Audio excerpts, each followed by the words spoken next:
Hello, this is Allie with the Perception Trainers, author of The Perception Diet, and today we have the latest episode of Real Talk for Light Workers, where we're going to be talking about why trying to see them in their light all the time is actually spiritual bypassing.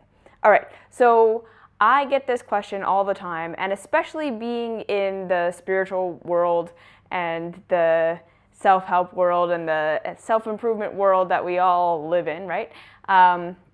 There's this idea that we should be non-judgmental people, right? So that's the first kind of concept that we all have embraced. Like, okay, so judging other people is bad. We shouldn't be judgmental. We shouldn't be critical of other people. And with that, we have this contradiction of people's behavior that we don't like and that we judge. So in order for us to kind of reconcile this idea that we shouldn't be judging people, yet we have a kind of code of ethics for ourselves, an expectation for ourselves, a spiritual understanding of how we should be for ourselves, right? Which essentially contradicts how everyone else is behaving. We have invented this loophole, that I'm going to call it right now, of seeing everyone at their highest potential.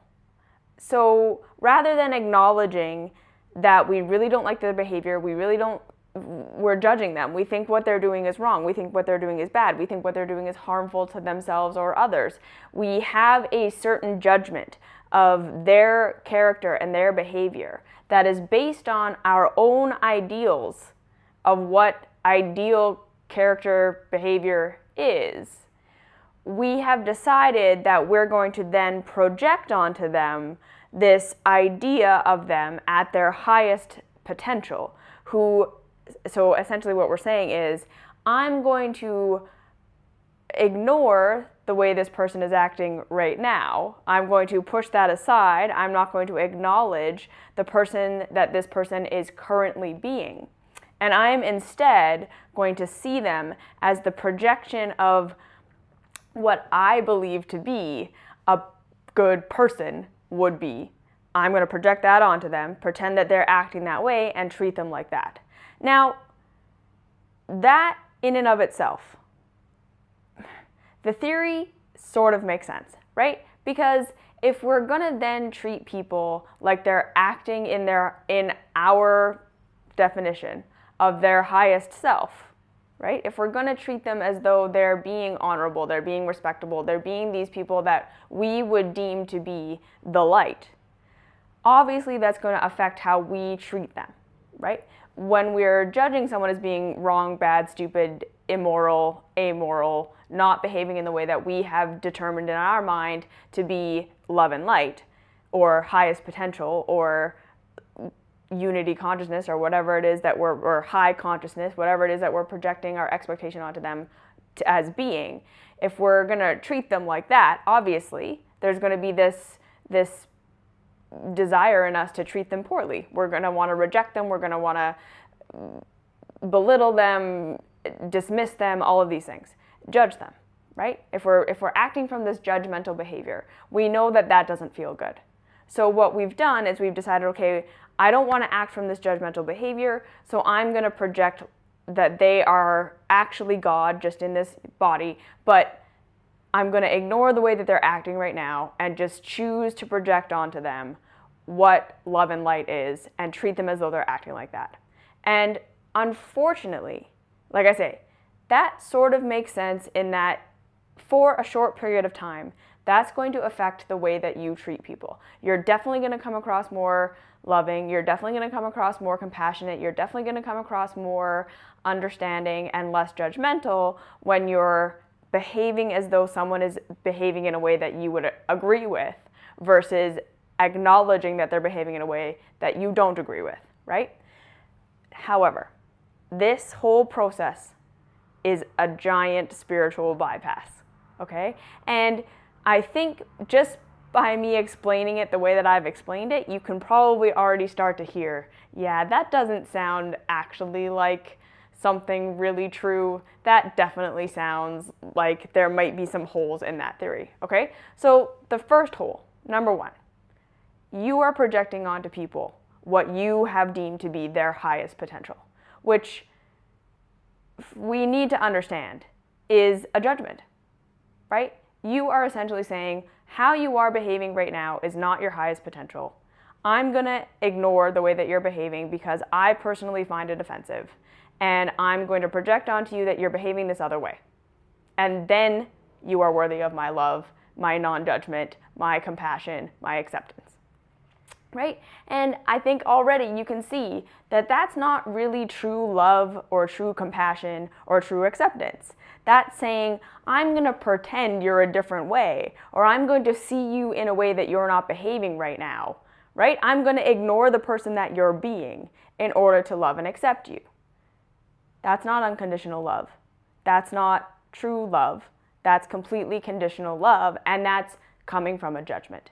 Whether as pure as we may think our judgments are, right? As correct as we may think our judgments are. I know what it's like to be a person who's loving, and I don't like that this person is racist. I don't like that this person has negative energy. I don't like that this person is judgmental. I don't like that this person is negative all the time. I don't like how critical they are. I don't like how xenophobic, homophobic, transphobic, everything that they are. And I don't like that. And you know, there's that part of you that's saying, I'm judging them for behaving this way, and I don't really actually think I'm wrong for judging them, right? So that's the first thing that's actually happening within you. You're judging them, and you're thinking, no, I'm right to judge them. That's really the first implication. And then, before you can even act on that, before you can even live in that, before you can even contemplate that, you're like, nope, being a judgmental person is wrong. Being a judgmental person is bad. Being judgmental makes me not spiritual. Being judgmental makes me just like them.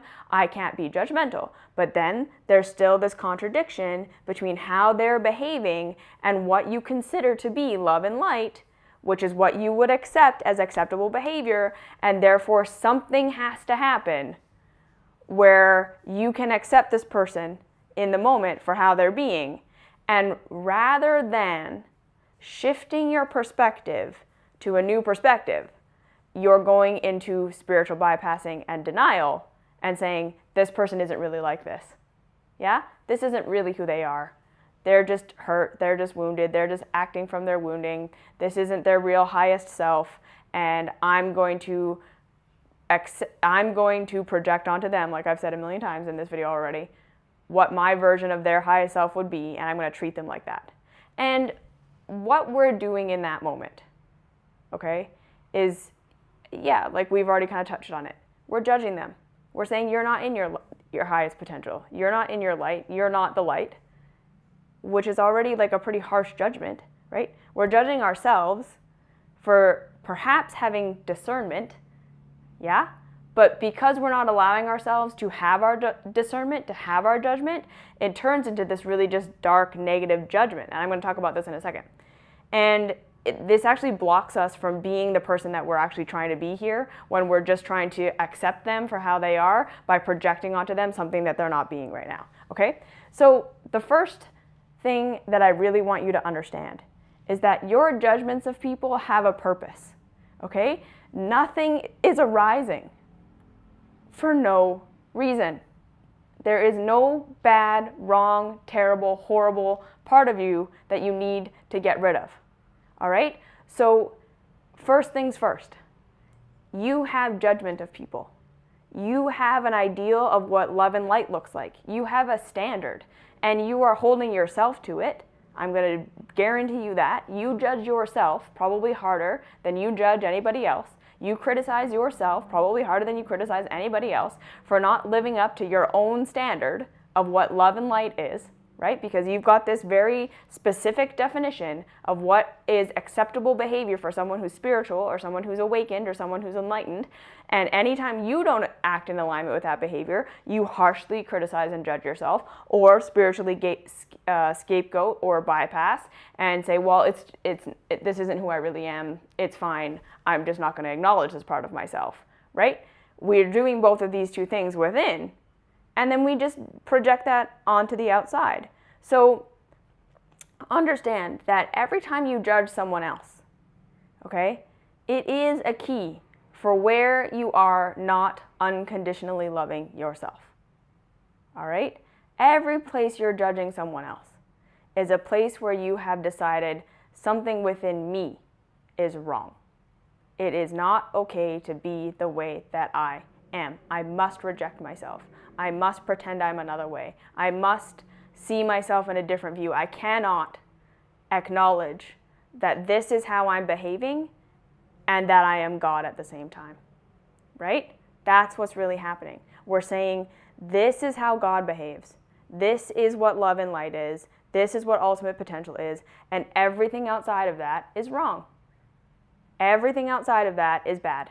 Everything outside of that is evil. And so we need to understand that this kind of judgment and then projecting onto people that they're in their love and light self, even when they're not acting like that, isn't a new spiritual tool. This is old shit, right? This is old indoctrination from all spiritual control traditions in human history, where it says we cannot acknowledge the reality of what's happening and love that actually. We have to pretend what is happening is not happening, or we have to judge what is happening harshly and change it before we can love it. So this is the big understanding that I really want to give to you in this video. Everyone is already acting in accordance with love and light. And that might sound like, what the fuck are you talking about? People are judging each other, people are killing each other, people are subjugating each other, people are doing all these crazy things to each other. Yeah, they are. We are. We're doing all of that, right? But if you are to actually be someone who says they believe that there is God in everyone and God in everything and that everything is God, right? You need to see the contradiction and the cognitive bias or the cognitive dissonance that's occurring here when you're saying that, but then seeing people who are transphobic, homophobic, blah, blah, blah, judging them as wrong and deciding you're going to see them as something different before you can love them, right? Before you can see it as God, it has to change form. Well, then that's saying that that's not God. And that is where our pain and where everything with our suffering with people comes from, okay? It's to assume that how people are behaving is wrong. And when we do that, we cannot make clear decisions as adults with what we are going to do with their current path, okay? Because that's the next thing we need to understand. Everyone is God walking out an individual path. And a lot of those paths are contrasting paths. A lot of those paths are painful paths. A lot of those paths are learning through the contrast, learning through the suffering. That's where our human consciousness is right now. Everybody is God, having an experience of God. The contrast is God. The pain is God. The suffering is God. All of it is God. So there's that part of us and the part of the mind that needs to embrace that all the hate and all the shame and all the pain and all the crazy things that people are doing on this planet right now aren't wrong. It's not out of alignment. It's not incorrect. It's a part of each individual's path. You have been through painful things too. You have been through hard things. You have been through victimization. You have been through people treating you terribly. And if you're on this spiritual path in any kind of real way, you're going to realize that it is through those horrible experiences that you have grown the most, that you have learned the most, that you have become who you are the most. It was what stimulated you to rise. It was like the deeper you were buried, the higher you rose, probably. And we need to understand that this applies to everyone. All right? There is no one who's having a horrible, terrible lifetime that shouldn't be having that lifetime. Their soul is learning from it. And as this is not to say that we become apathetic and we never help people and we never extend love or give resources or anything like that. Of course not. We're interdependent. Where we can offer guidance, love, support, resources to somebody else, do it, of course. But do it without a judgment that their journey is wrong. Do it from a place of this feels authentic to me. Do you see the difference there? What's happening to them is wrong and bad and I got to fix it. Is very different from I genuinely feel on my path this is an authentic thing for me to give, to offer, to serve. So that's the first thing. The second thing is, so you're understanding that your judgment of them and their behavior as not being God is the first thing that's causing you pain. The second thing that's causing you pain is then you are not reacting and responding to this person with actual love. Because actual love says, I acknowledge everything that you actually are right here, right now in the relative. All right? Of course I acknowledge that ultimately speaking, we are all love and light. We are all God. We are all compassion. We are all acceptance. We are all connected. All of that. That is the ultimate truth. But the second thing is there's a relative truth. There's a relative truth of each individual, who they are on their life path, this life, who they are going to be, what they are going to experience, the height of the consciousness that they're going to get to in this lifetime, and that is equally real. And we must acknowledge that. In order to fully understand and live at peace in this world, you're not going to get there through pretending people are not the way that they are or saying that people shouldn't be the way that they are. There's this middle ground where you say, this person is behaving this way. That's real. They're judgmental, they're negative, they're angry, they're frustrated, they're all of these things. And I can feel that it's just coming from pain. It's innocent. This person is not a bad person. Okay, so, and this is how you're going to get there, okay? Stop judging their behavior as not being love and light. Because that's not what it is. You know that that's not what it is. This is pain. This person is in pain. This person has gone through something horrible and they're acting in accordance with that. Something got squashed in them, something they have lost connection with all that is. They have lost connection with who they are. They have forgotten. They have fallen. Yeah? And that's painful. You know what that's like. You've been there too. So you know that people are just acting out of their pain. So when we stop saying this is wrong, we can say, okay, I have compassion for it. But it's not happening. That's the next thing. So once we say, okay, I get that it's just coming from pain. I get that it's just coming from wounding. This person is not a bad person. They're not acting in their light. This is a part of their light. This is a part of their process. They were wounded. They have been buried. They have yet to rise. It doesn't mean they're not gonna. It doesn't mean they're gonna in this lifetime. But we can't look at it like this is just permanently horrible. It's not like that. They have been buried. And they're buried right now. And they're down there right now. And then we say, okay, the reality is most people aren't going to rise in this lifetime. Most people aren't going to become your version of love and light in this lifetime. And if you're saying, I am going to withhold love and acceptance from this person until they are like that, or until my brain can pretend that they're like that, you're not loving them and you're not acknowledging them. Okay? So you make room for them to be where they are right now, on their path as this person. And then as an adult, you decide what is healthy for yourself as a boundary, as a how you're going to interact and behave and be with this person. You take yourself out of victim mentality, because that's exactly what you're doing when you're pretending they're going to be a different way. You're making yourself a victim to them. Yeah? You're making yourself a victim. You're saying, I'm going to pretend like this person is love and light, and then they treat me horribly, and I'm like, why did you do that? I was thinking of you in love. No. You have to acknowledge that they're going to treat you horribly. Maybe they're not ready to get over their shit yet. They're going to be abusive. They're going to be mean. They're going to be horrible. They're going to be negative. They're going to be judgmental. You know it's just hurt. You drop the judgment. Now what are you going to do? Are you going to stay in a relationship with this person, acknowledging that this is how they are and making room for that? Or is it too much for you and you need to make a boundary? And you just get to decide that for yourself. That's what being love and light truly is. Love and accept what they actually are, acknowledge what they actually are right here, right now in this lifetime, and then decide for yourself, what do I have to offer? Does this person really want to grow? If they don't, if they're just going to keep being this way, that's okay, but I don't need to subject myself to it. That's not rejecting them, that's allowing them to have their path. That's what love is. All right? Embrace where people actually are. That is love, and then act accordingly.